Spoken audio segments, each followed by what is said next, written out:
नमस्कार प्यारे विद्यार्थियों, डीजे सर क्लासेस के इस यूट्यूब चैनल पे आपका फिर से स्वागत और अभिनंदन है। मैं आपको हिंदी पढ़ा रही हूँ। हिंदी में चल रहे हमारे समाज। जैसे पहले मैं संधि पढ़ा चुकी हूँ और संधि को भी मैंने बहुत विस्तार से पढ़ाया था। इसी प्रकार मैं आपके समाज को विस्तार से पढ़ा रही हूँ। और अब चल रहा है हमारा तत्पुरुष समास, यानी इससे पहले मैं अब आपके समास की परिभाषा, संधि और समास में अंतर और इसका अर्थ और आपके इसके प्रकार और आपके उपभेद के बारे में बता चुकी हूँ। यानी अव्ययभाव समास के भी मैं अच्छी तरह समझा चुकी हूँ। अव्ययभाव समास में आपके प्रथम पद जो होता है वो प्रधान होता है और उत्तर पद क्या होता है, गौण होता है। इसको 3 भागों में मैं विभक्त करा था। पहला था आपके उपसर्ग युक्त शब्द, दूसरा था आपके आवृत्ति मूलक शब्द, यानी एक ही शब्द की 2 बार आवृत्ति होती है और योजक चिन्हों से जुड़े होते हैं, वो भी आपके अव्यय में आएंगे।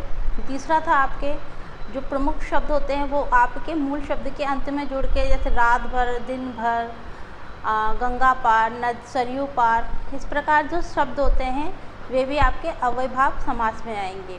तो मैं अव्ययभाव समास को विस्तार से पढ़ा चुकी हूँ। अब चलेंगे हम तत्पुरुष समास की ओर।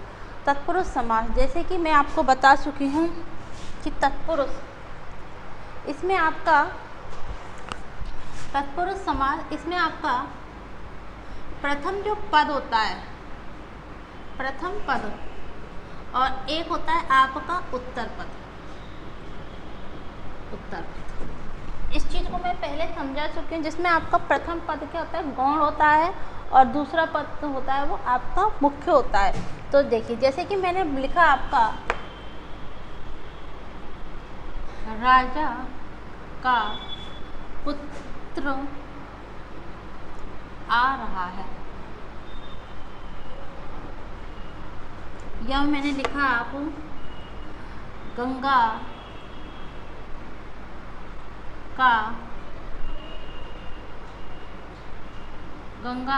का जल लाओ।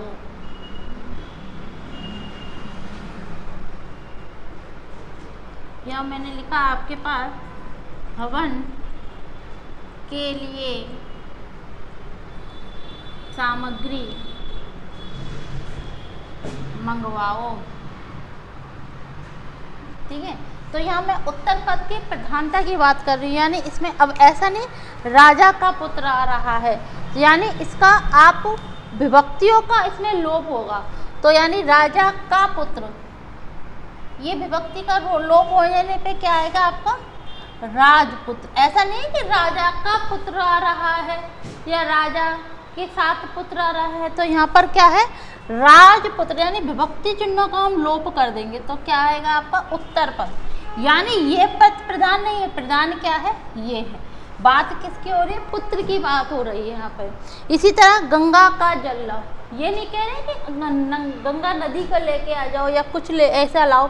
हम क्या कह रहे हैं, जल की बात हो रही है, गंगा का जल लाओ, यानी आपके पवित्र नदी है गंगा, उसका जल लाओ। तो इसमें भी आपका ये हवन सामग्री लेके आओ, किसके लिए, हवन के लिए। यहाँ पर आपके ये जो दिख रहे हैं ये क्या है, आपके कारक विभक्ति हैं, इनका क्या हो जाता है, लोप हो जाता है। इनका लोप हो जाने से ये जो शब्द हैं ये आपके पास आ जाते हैं, जैसे गंगा जल। अब विभक्ति चिन्ह का लोप हो गया, हवन सामग्री, हवन सामग्री। ठीक है, इसी तरह एक शब्द आते हैं परीक्षा में, घर आंगन की सफाई करो।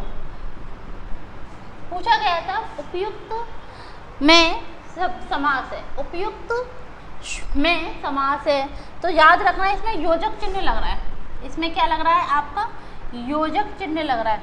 अगर आप इसको, मैंने आपको बताया द्वंद्व समास में भी योजक चिन्ह लगता है, अव्यय में लगता है, लेकिन कई शब्द ऐसे होते हैं तत्पुरुष समास में वे भी आपके योजक चिन्ह से जुड़ते हैं। जैसे कि घर के आंगन की सफाई करो, घर के आंगन तो घर में ही होता है, तो घर के, इसका मैं विच्छेद करूंगी तो क्या मिलेगा, घर के आंगन की। तो ये आपके कारक विभक्ति का लोप होया, तो क्या हो गया, आपके तत्पुरुष समास हुआ। हम कौन सा हुआ, तत्पुरुष समास हुआ इसमें भी। तो इस तरह के प्रश्न भी आपको उलझा सकते हैं अगर पेपर पे आएंगे। क्योंकि आप योजक चिन्ह देख रहे हो तो योजक चिन्ह जहाँ आते ही आपके दिमाग में क्या आएगा, या तो तत्पुरुष आपके अव्ययीभाव समास आएगा या आपके द्वंद्व समास आएगा। याद आपको क्या रखना है कि अव्ययीभाव समास में एक ही शब्द की पुनरावृत्ति हो रही है, और द्वंद्व समास में आपके क्या होता है, वहाँ आपके योजक चिन्ह जो होता है वो आपके विलोम में जुड़ा लगा होता है। जैसे माता पिता, भाई बहन, दिन रात, ये क्या है, एक दूसरे के विपरीत होते हैं, वो आपके योजक में जुड़ेंगे। यहाँ आपके इस प्रकार के जो प्रश्न बनता है वहाँ आपको बिगड़े करके देखना होता है। जैसे दिन रात बोला, दिन और रात, माता पिता, माता और पिता, ठीक है, तो वो में क्या आ रहा है, और आ रहा है। यहाँ पर आपके विभक्ति चिन्ह का लोप होगा, यानी कारक विभक्ति का लुप्त हो जाते हैं। इस प्रकार के प्रश्न आपको उलझा सकते हैं। तो इसमें अगर पूछा जाए, 4 ऑप्शन दिए आपके, द्वंद्व समास, अव्ययीभाव समास, या तत्पुरुष समास, या बहुव्रीहि।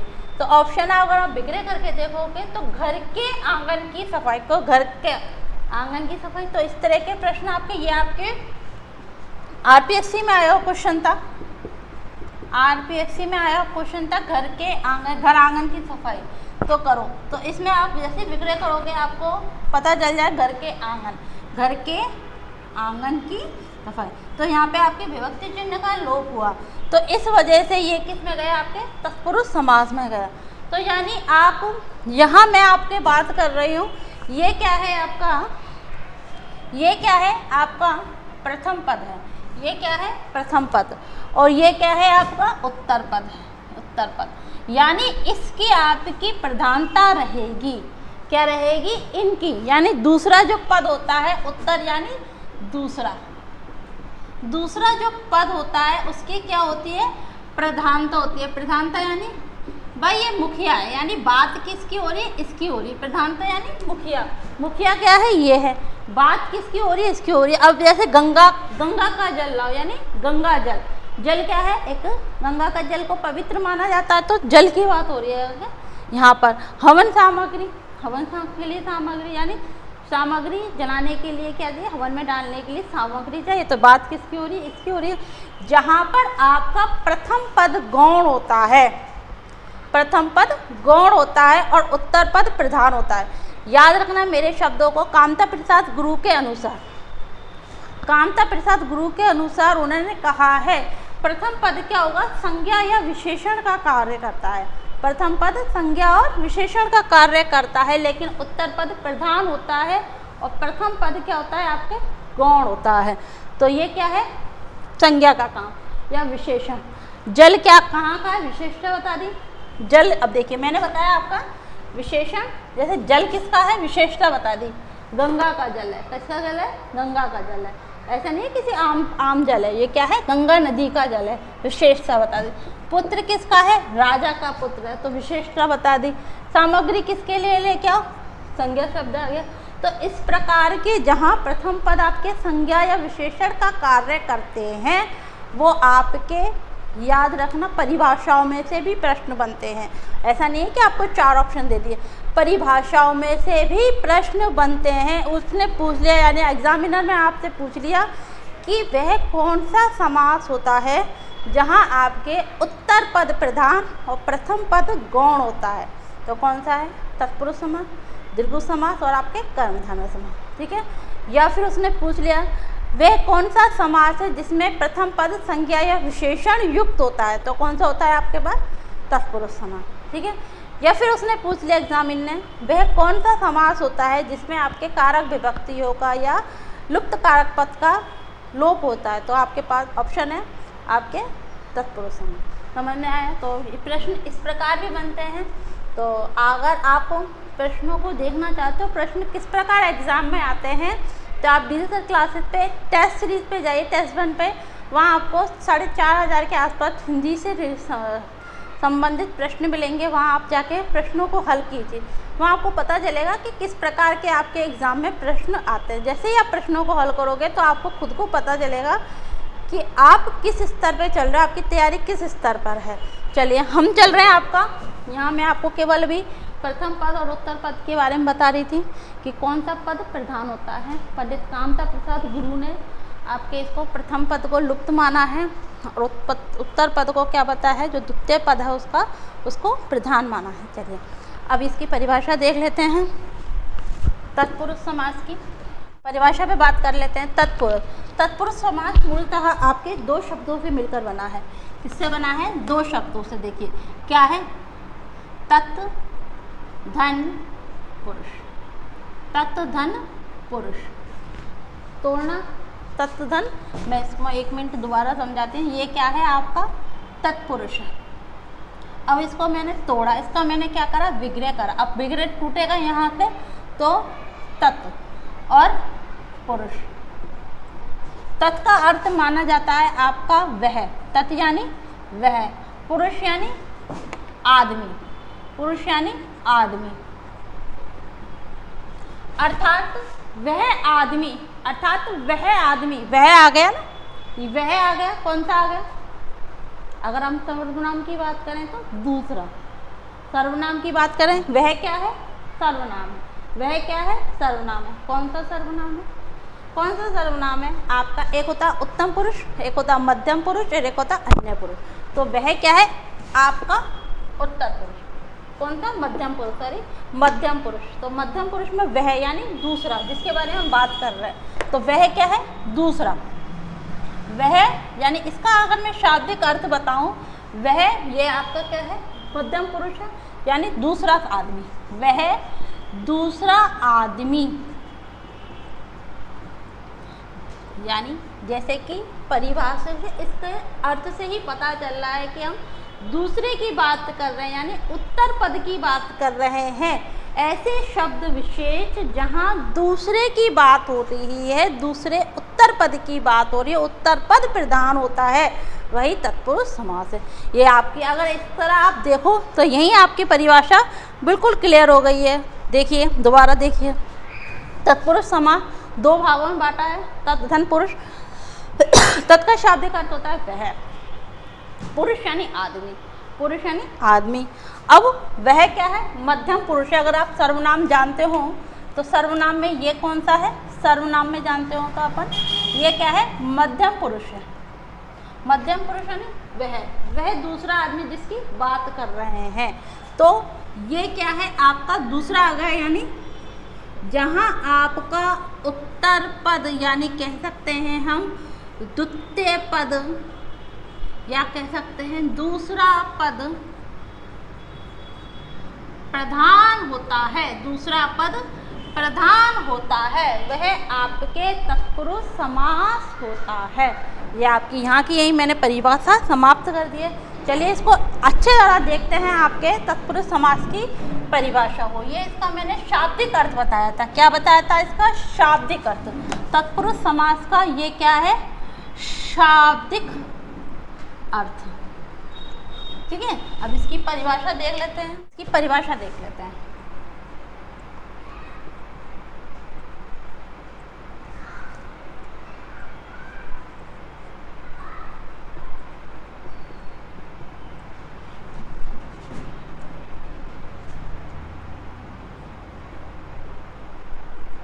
तत्पुरुष का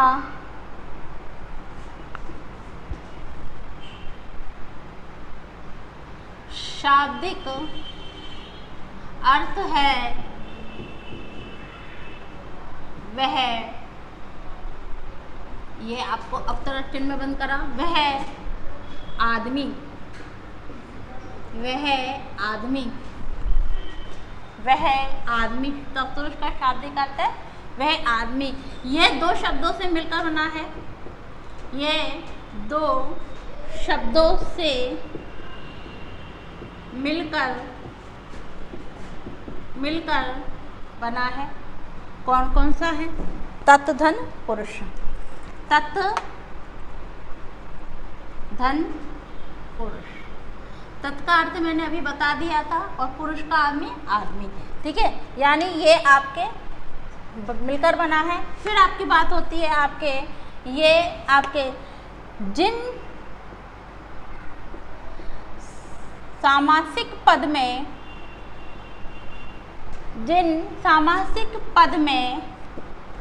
प्रथम पद गौण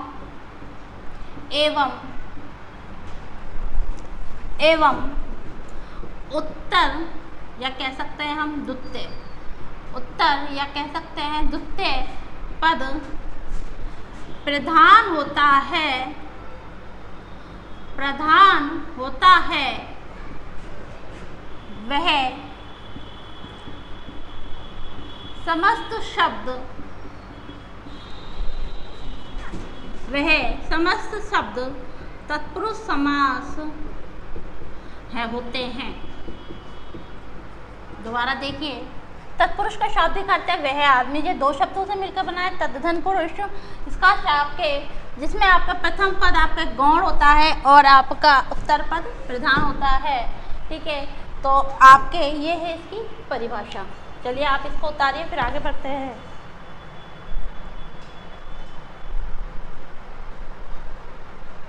चलिए, पंडित कामता प्रसाद, जैसे कि मैंने अभी परिभाषा में आपको समझाया था, जैसे मैं आपको बता रही थी, पंडित कामता प्रसाद गुरु के अनुसार, जैसे कि पंडित कामता प्रसाद गुरु ने प्रथम पद को, प्रथम जो पद होता है उसे संज्ञा या विशेषण पद माना है। क्या मांगना है? संज्ञा या विशेषण पद माना है।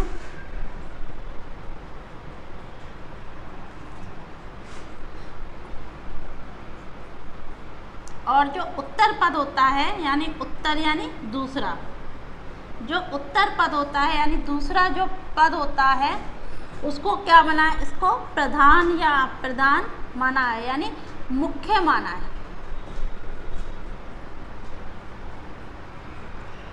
क्या माना है? मुख्य माना है। दोबारा समझिए, यानी आपका जैसे कि मैंने लिखा आपके सामने, चलिए मैं जैसे कि मैं आपको लिखती हूँ, जैसे कि मैंने लिखा राजपुत्र, तो यहाँ ये राज क्या है? आपकी विशेषण है। राज क्या है? आपका विशेषण है। राजपुत्र यानी राजा का पुत्र, ये क्या है? आपका विशेषण है। इसी तरह आपके गंगा जल, गंगा जल, तो ये क्या है? आपका विशेषण है। जल की क्या बता दें यहाँ पर? विशेषता बता दें। तो ये दोनों शब्द क्या हो गए आपके पास? राजपुत्र यानी राजा का पुत्र, राजपुत्र यानी राजा का पुत्र, राजा का पुत्र, यानी यहाँ पर आपके विभक्ति चिन्हों का क्या हो गया है? लोप हो रहा है। ये क्या है? आपके विभक्ति चिन्ह। अगर आप देख रहे होंगे, मैं इसको हाईलाइट कर देती हूँ, ये क्या है? आपका विभक्ति चिन्ह, इनका लोप हो गया। तो ये दोनों शब्द आपके क्या है? विशेषण है। दूसरा शब्द जो है आपका जो दिख रहा है, ये क्या है? प्रधान है, यानी ये क्या है? उत्तर पद है। ये क्या है? आपके उत्तर पद। उत्तर पद होने के कारण ये क्या है? इनमें प्रधान होते हैं। और जैसे कि मैंने परिभाषा इस वजह से इसको समझाया है, आपका पंडित कामता प्रसाद गुरु ने प्रथम पद को यानी इसको, प्रथम पद यानी इसको, पहले शब्द को क्या बना है? संज्ञा या विशेषण माना। आप देख सकते हैं यह विशेषता होता है। ये पुत्र किसका है? राजा का है। जल किसका है? नदी का है। तो जैसे शब्द विशेष किसके आएंगे? आपके तत्पुरुष में के अंतर्गत आते हैं। तो ये हुआ आपके तत्पुरुष समास की परिभाषा, इसका शाब्दिक अर्थ। और बाकी की चर्चा मैं आगे की क्लास में करूँगी कि आपके जो तत्पुरुष समास होता है उसको कितने भागों में बांटा जाता है। इसके मुख्यतः आपके 3 भाग किए जाते हैं, वो हम आगे क्लास में जिस प्रकार अव्ययवाद समाज के मैंने उपभेद करे थे, उसी प्रकार तत्पुरुष समाज के भी हम भेद करेंगे। चलिए, ये हुआ आपके परिभाषा, शाब्दिक अर्थ, और मैंने समझा दिया है आपको बहुत विस्तार से। सारी क्लासों को मैं इसी प्रकार विस्तार से पढ़ाऊँगी। तो इस तत्पुरुष समाज को हम आगे क्लास में देखते हैं। आज के लिए इतना ही। आज के लिए धन्यवाद।